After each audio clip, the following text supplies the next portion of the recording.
কে হনে কে আম গাছে কেডা আম চুরি করে কেডা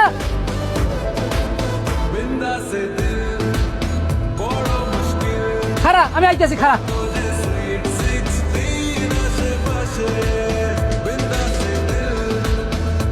মার দিও না।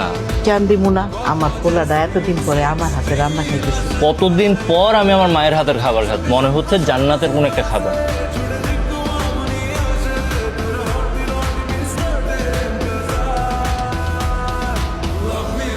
চাচি তোমার কি ভাজি মাইরা ঢুকছে কই আমার গো, এখানে তো কোনো মাইয়া আসে নাই। আচ্ছা আমি দেখতেছি থ্যাংক ইউ চাচি, থ্যাংক ইউ। মনটা একদম বাচ্চাদের মতো রয়ে গেল ম্যাম। কে মেয়েটা? আর খালেক স্যারের মাইয়া সুমু। ঝুমুর?